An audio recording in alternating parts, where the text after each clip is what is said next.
From the Frank Beck Chevrolet Studio Annex, it's time again for Time Out Overtime on the Time Out Overtime YouTube channel. I'm your host, Rick Arsenal. First things first, if you haven't done so yet, please do me a huge favor. Get down there in that corner down there, smash that like and subscribe button. Thank you very much. I appreciate that. Uh, I guess the bulk of the news on this Monday in sports is around these parts anyway, still discussing what transpired in Columbus on Saturday. That's shocking. I talked to a few Michigan fans today, and quite frankly, they said they didn't expect Michigan to win. They didn't expect it to be much of a game, so they didn't even bother to watch, and that's understandable. But Ohio State, a 3-touchdown favorite, and to have this happen like it did, boy oh boy. Now let's get some other things out of the way first, okay? Before I do anything, let me wet my whistle here.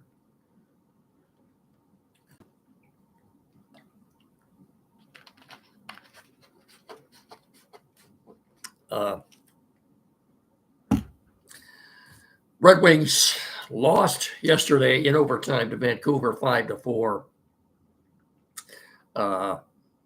In the process, they lost Alex Lyon. I don't know their goalie. I don't know what the issue is. Pardon me. He was replaced by Ville Husso, who did not play well.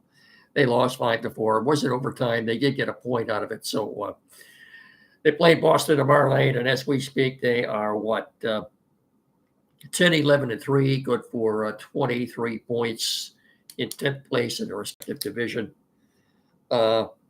Because of the Lyon injury, they did have to put him on injured reserve, and they have recalled their hotshot goalie from Grand Rapids, Sebastian Kosa. All 6'6", 222 pounds of him. So looks like he's going to be up here for a while. Again, I don't know specifically what the issue is with Lyon, but the fact that they put him on injured reserve tells me he's going to be out for a while. So Gosa, who had been playing well in Grand Rapids, as he has been the past couple of years, he's their goalie of the future. So he's up there now. Be kind of interesting to see what he can do. He is their looked upon as their future star in net, in goal. But a goalie that size is rare. But if you're that big, you should be able to cover a lot of the goal. So we'll see. They're in Boston tomorrow night to play the Bruins. Has not been a typical Bruins season either. They fired their coach a couple of weeks ago. They've been rather mediocre this year. The very fact that they fired the coach and brought someone else in tells me they expect more than what they've been doing. There have been a lot of NHL coaches fired in the past several months, but not Derek alone of the Red Wings. I don't expect the Wings to make the playoffs this year, but in spite of that, unless Steve Yzerman is dismissed too, I don't think Derek Lalonde is going anywhere. So I think he and Stevie both need to go. 6 or 7 years or whatever it's been for Yzerman without the playoffs. I'm sorry. You just, even if you're Steve Yzerman. Anyway, as far as the Pistons go, they will be entertaining Milwaukee tomorrow night at Little Caesars Arena. They are 9-13. You get their 9th win last year until what? Late February, which was earlier this year. With 9 wins, it's hard to believe they're only 5 wins short of their entire win total for last year, which of course was 14. Hey, that's so hard to fathom, isn't it? Boy. As far as Michigan State football goes, I didn't think they would. I didn't think they'd beat Rutgers on Saturday, but I didn't expect it to be as bad as it was. Started off fine. They took an early 7-0 lead, and then I think Rutgers scored on 8 of their next 9 possessions. And the final score, I think, was 42-14. Oh, I did expect the Spartans to win, but I didn't think it'd be that bad. But not a good game. So anyway, State finishes the season 5-7, and they are expected to be very active in the portal this offseason. You could see as many as 24 new players in East Lansing next year. Let's hope that helps. I like Jonathan Smith. Just his first year. I mean, they did win more games this year than they did last year. Seems like a good guy. I wish him all the luck in the world up there. So good luck. By the way, Brawl activity begins 1 week from today, December 9th. They can start bringing in new players. So, Michigan Wolverines. What can you say about the game on Saturday? When did you think Michigan actually had a chance to win that game? It was tied 10-10 at the half. Michigan was driving down what looked like it was going to be an apparent touchdown. But midway through the fourth quarter, only to have Davis Warren, the Michigan quarterback, intercepted by Jack Sawyer in the end zone. They didn't let that deter them. Obviously, it was that great run by Khalil Mullins. Mullins late in the game, he appeared to be down, ran the ball, got the ball a little bit down the 15-yard line of the Buckeyes. What can you say about this game? I thought it was an entertaining game myself, in spite of the fact there wasn't much scoring. Wink Martindale, the Michigan defensive coordinator. I'm sorry, Wink. Apologizing right now to you for all the bad things I've said about you this season. I take everything back, Wink. You implemented a marvelous defensive plan for that game on Saturday. Please forgive me, Wink, for anything that I've ever, all the derogatory things I've said about you this season. Hats off to Wink Martindale. In fact, I'm making him my champ of the week last week. Wink Don Martindale, the defensive coordinator for the Michigan Wolverines. Way to go, Wink. Nice going. My chump of the week is probably, and I hate to do this because he probably feels bad enough, Matt Eberflus, the now ex-coach of the Chicago Bears. If you saw the end of the game on Thanksgiving Day,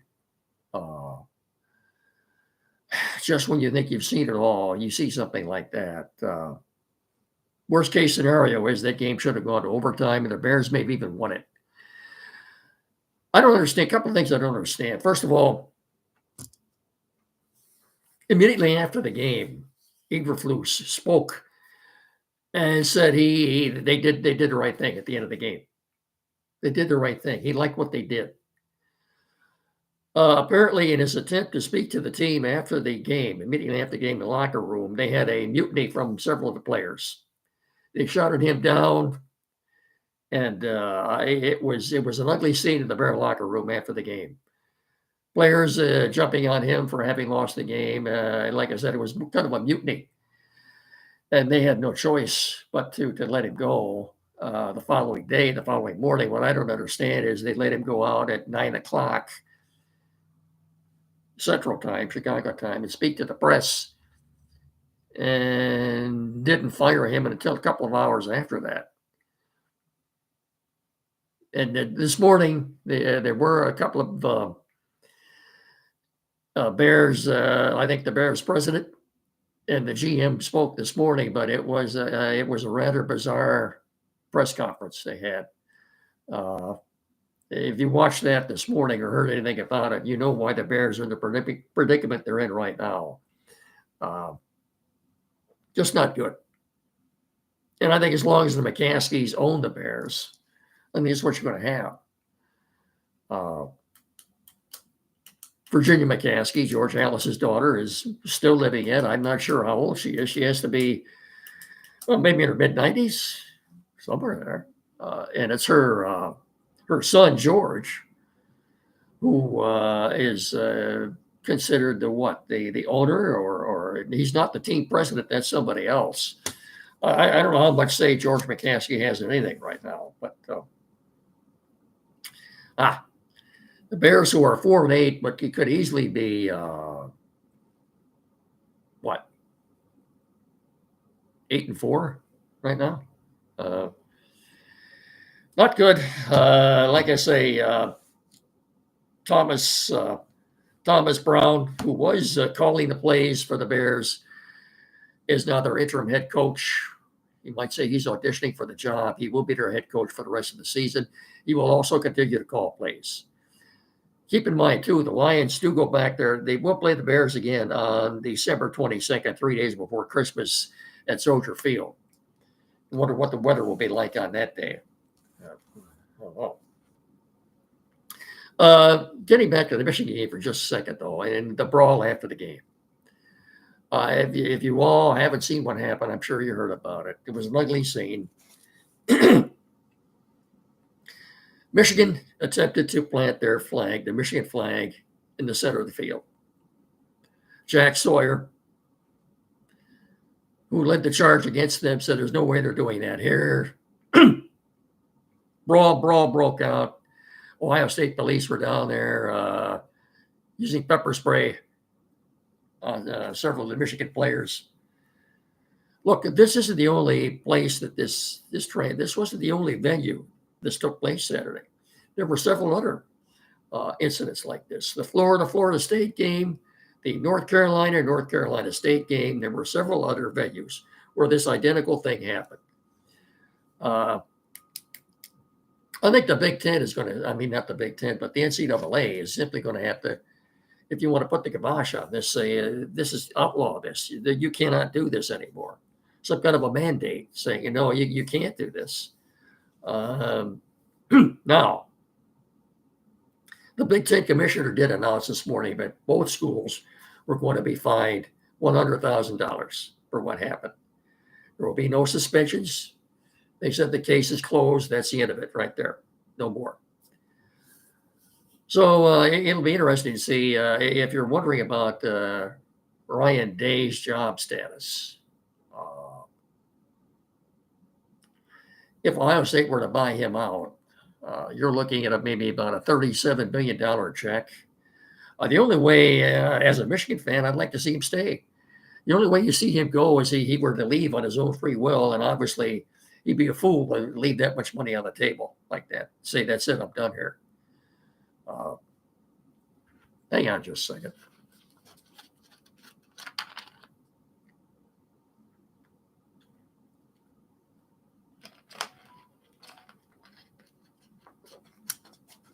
So,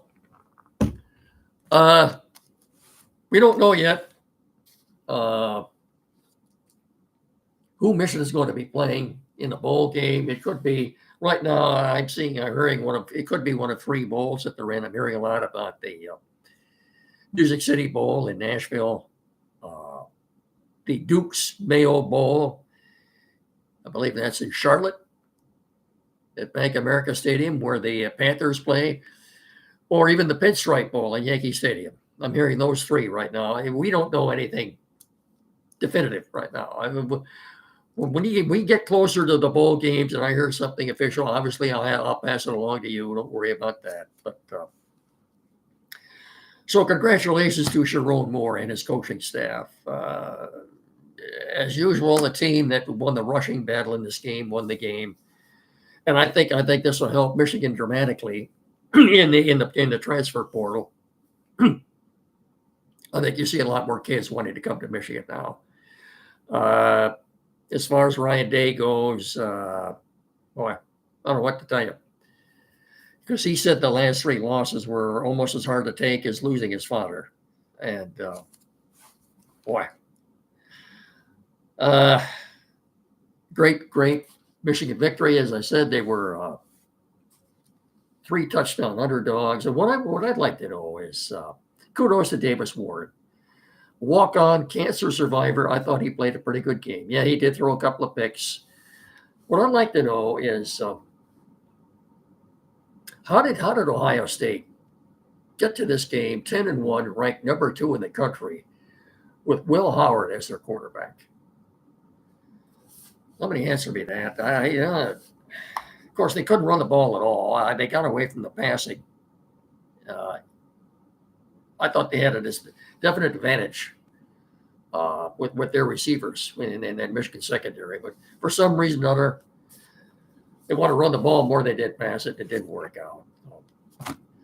All right, we'll get to the Lions here, and I'll tell you who they signed in the past week, who they brought in to replace all these fallen soldiers on defense. And we'll talk about who was practicing today and who wasn't. Before I go any further, too, I wanted to mention a couple of odds and ends. If you thought maybe the Tigers would bring Matthew Boyd back, you could forget about that, because shockingly, and I say shockingly, Matthew Boyd has signed a 2-year contract with the Chicago Cubs for $30 million. Matthew Boyd. The fifth thought was that maybe the Tigers might want to bring him back, but he made a couple of starts in the American League Division Series. He was comme ci, comme ça, but hey, more power to you, Matt. Congratulations. You get 2-year gig with the Cubs for $30 million. Good for him. That shows you where this is money's being thrown around like it's monopoly money, and it's absolutely amazing, both on the collegiate and professional level. Anyway, let's get into this. Cold winter's here, and it looks like it's here to stay. And if you haven't done so yet, get into the service department at Frank Vick Chevrolet, because now's the time to make an appointment to make sure your vehicle is ready for the winter weather ahead. Not ahead, it's already here. Let them check the strength of your battery, your belts and hoses, wiper blades, antifreeze, and more. Plus, now's the perfect time to get that new set of tires so you don't go slipping and sliding down the highway. And if you don't think your car will make it through another rough Michigan winter, let the sales pros at Beck's help you find a vehicle for all seasons. The 2025s are rolling in nearly every day out of the lot, so right now their selection is tops. And you can check out their inventory on their webpage at frankvickchevy.com, or better still, stop by the dealership on M99 between Hillsdale and Jonesville and let them help you experience the Frank Vick difference. Chevrolet. Together, let's drive. While we're on the air there, make sure you say hello to the newest member of their sales team, the veteran Mr. Mike Brayman. Buy a car from him. He's a good guy. Lions today. As we speak, I think they are 4.5-point favorites. Yeah, that line did open at 5.5. Now they're 4.5-point favorites over the Packers on Thursday night. On Amazon Prime, I believe. Unless you live in the Detroit area, you get to watch the game for free on their local Fox 2 affiliate. I don't understand that one either.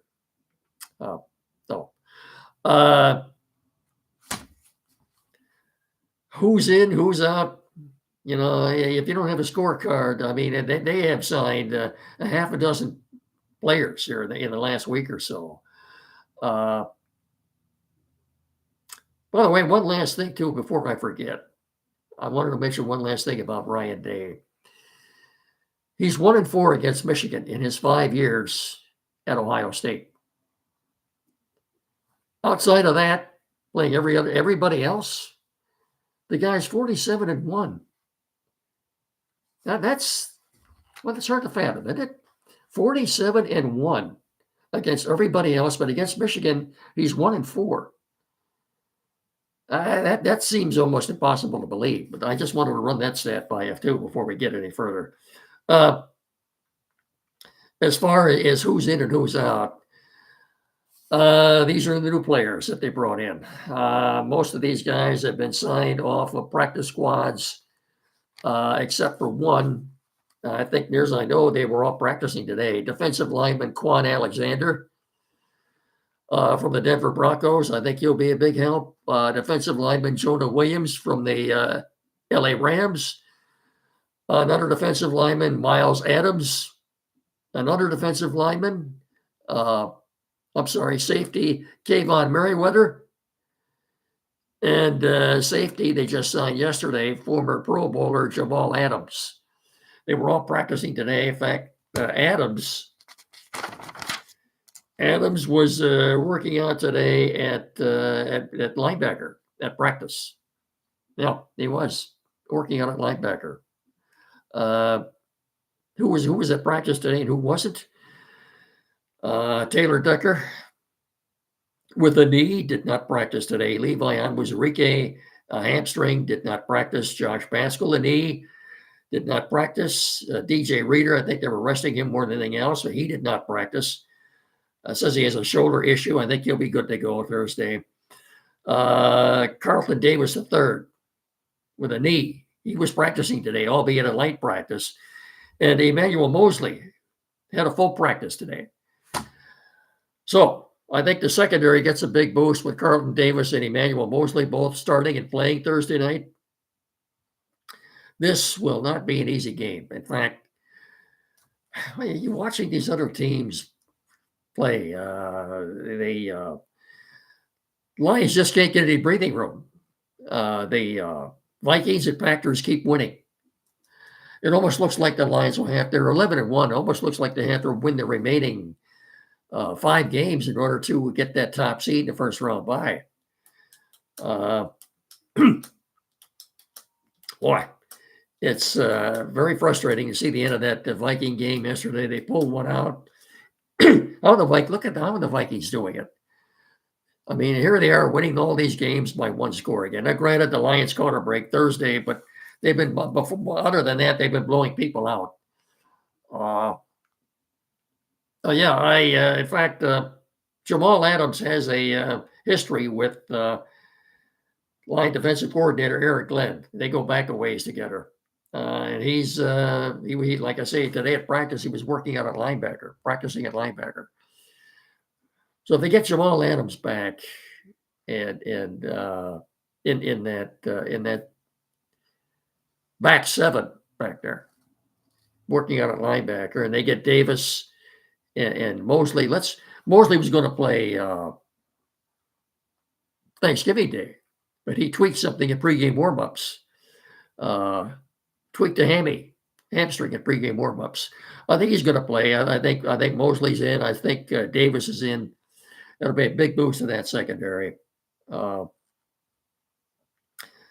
Jordan Love and the Packers come in. They are a couple of games behind the Lions. They are, the Lions are 11-1. They are 9-3.